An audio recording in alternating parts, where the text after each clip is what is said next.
Bom dia, quarto ano! Hoje seria nossa aulinha de filosofia, tá?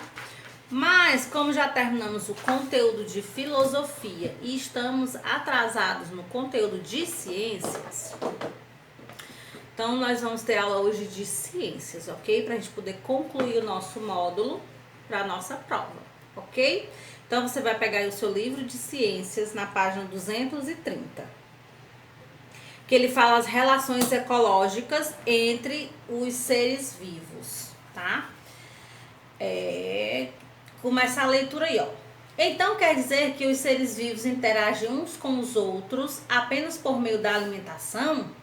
Ótimo, estou com fome. Preciso interagir com um sanduíche. Engraçadinho. Os seres vivos podem se relacionar uns com os outros de diferentes maneiras, não apenas pela alimentação. Além das relações alimentares, os seres vivos podem interagir uns com os outros para obter território, abrigo, proteção ou para se reproduzir. Essas relações, chamadas ecológicas, podem ocorrer entre seres vivos de uma mesma espécie e entre seres vivos de espécies diferentes. Veja a seguir. Então ele fala aí da sociedade, começa com a sociedade. Os seres vivos de uma mesma espécie trabalham de maneira cooperativa para o benefício de todos. Então ele dá o exemplo aí, né, das abelhas nas colmeias. Então todas trabalham para o benefício deles mesmos, né? Todos pelo benefício de todos.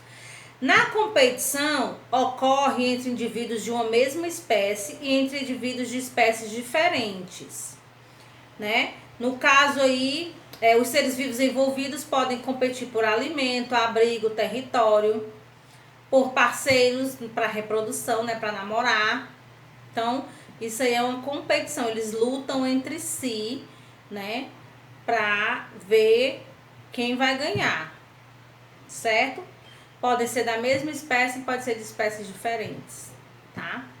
Aí ele diz aí, ó, você acha que as plantas competem umas com as outras?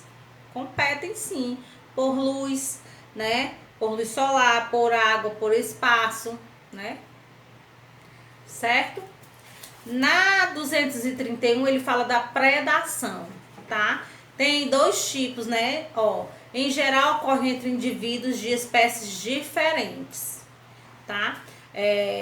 Um é o predador que se alimenta da presa, certo? Aí ele dá o exemplo aí da leoa, né, que tá com um animal aí, ó, que ela vai caçar esse animal. E ele dá o exemplo também do panda. O panda, ele se alimenta de plantas, tá? Mas as plantas que o panda come, ele não necessariamente mata a planta, né? Ele se alimenta do bambu, por exemplo, né, que é o caule, né? Então ela não vai morrer. Já aí o leão, né, ele mata a presa para poder se alimentar, certo? Então aí tem dois tipos de predação, certo? No parasitismo, né, são os parasitas, são indivíduos de espécies diferentes que um se beneficia do outro, certo? Ele dá o exemplo do piolho, né? O piolho, ele vive no ser humano e ele se alimenta do ser humano. Então ele está sendo parasita ali, ele está se alimentando de um outro ser vivo, certo?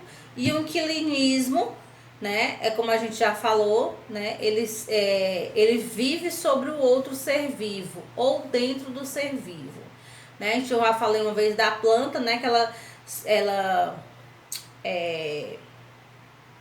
fica na outra planta, né? Aí fica lá sugando, né, as energias daquela planta, os alimentos daquela planta, certo? Então esse é o inquilinismo. Ela vive em cima ou dentro, né, de outro ser vivo. Você acha que as plantas podem ser parasitas? E aí? Sim, né? Principalmente aquelas plantas que não realizam a fotossíntese, né? Elas não produzem seu próprio alimento, então elas têm que se alimentar de outras plantas, né? Uma planta faz a fotossíntese, como aí O cipó chumbo, por exemplo, que a gente viu nas aulas passadas, né? O cipó chumbo, ele fica numa planta e fica parasitando ali, tirando os alimentos daquela planta para ela, porque ela não realiza a fotossíntese, certo? Na página 232 é a atividade, então você pausa, faz a atividade da 232, faz a da 235 e da 236, tá? Pra gente concluir aí. Pausa, faz essas 3 páginas e volta para conferir. Na 232, na questão, ele diz: escreva o tipo de relação ecológica que ocorre entre os seres vivos em cada uma das situações, utilizando as palavras abaixo. Então, você utiliza aí, ó, por exemplo, o rato toupeira pelado. Ave Maria, além de ser rato, ainda é feio. Ui. O rato toupeira pelado vive em tocas no interior do solo, formando grupos que podem ultrapassar 300 indivíduos. 300 bichos desses, hein? São feios demais. As tarefas são atribuídas entre eles, incluem, por exemplo, a defesa do ninho, a manutenção dos túneis e a reprodução. Então, ela é sociedade, tá? É um ajudando o outro. No item B, as plantas carnívoras consomem pequenos insetos para obter nutrientes que o solo não oferece em quantidade adequada.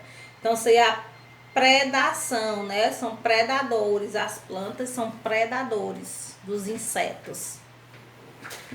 No item C, no período reprodutivo, muitos elefantes marinhos do sul se enfrentam para disputar as fêmeas. Então, isso aí é competição. E o item D, as lombrigas são animais invertebrados que vivem no intestino dos seres humanos. E dela absorve os nutrientes de que necessitam para sobreviver, causando os problemas de saúde. Então, aí é o parasitismo. Na página 235, né, que é os mais atividades, a pessoa da imagem ao lado está guardando alimentos na geladeira. Qual a importância dessa atitude? Para o alimento não estragar, pode ser né? Eles têm que estar em temperatura baixa para poder conservar, né? Para não ter como é que eu posso chamar? Os seres vivos, né? Microscópio com a bactéria e os fungos. O que mais que a gente pode colocar aí? Aumenta a durabilidade do alimento. O que mais? Tá bom, só essas duas, né? B, você e seus familiares costumam ter essa atitude? Claro, né? Hoje em dia eu acho que todo mundo coloca as coisas na geladeira para conservar. C, cite um alimento que deve ser conservado na geladeira. Ixi Maria, tem vários. O leite depois que está aberto, queijo, presunto, alimento que sobra, né? Tipo arroz, feijão, macarrão, né? E tanta coisa que a gente pode conservar na geladeira. Iogurte, né? Tanta coisa que a gente pode colocar aí. Né? 2. Para fazer um pão, a mãe de Patrícia utilizou ovos, leite, farinha de trigo e fermento biológico. Misturou tudo e deixou a massa em repouso por certo tempo, para depois a levar ao forno para assar. Qual a importância do fermento na produção de pão? O fermento, ele ajuda, né, a massa a crescer e deixa o pão mais macio. O fermento biológico é composto por seres vivos microscópicos que consomem parte do açúcar presente na massa de pão, liberando gases. Escreva a primeira letra de cada imagem e descubra qual é esse ser vivo microscópico. Levedura, certo? Levedura. E a página 236, questão 3. Enumere, né, na ordem que ocorre a transferência de energia ao longo da cadeia alimentar. Então, a gente vai começar com em produtor, tá? Produtor, consumidor primário, consumidor secundário, consumidor terciário e decompositor. Então, 1 é o verde, o 2 é o laranja, o 3 é o vermelho, o 4 é o amarelo e o 5 é o azul. Ok? Ligue corretamente as informações e imagens abaixo. Então, o consumidor secundário é a onça pintada.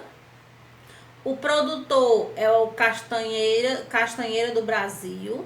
E o consumidor primário é a cutia, certo? A cutia se alimenta da castanheira e a onça pintada se alimenta da cutia, certo? B. Imagine por diversos motivos, como a caça ilegal, a cutia foi eliminada do ambiente. O que você acha que pode acontecer com as castanheiras do Brasil e com as onças pintadas?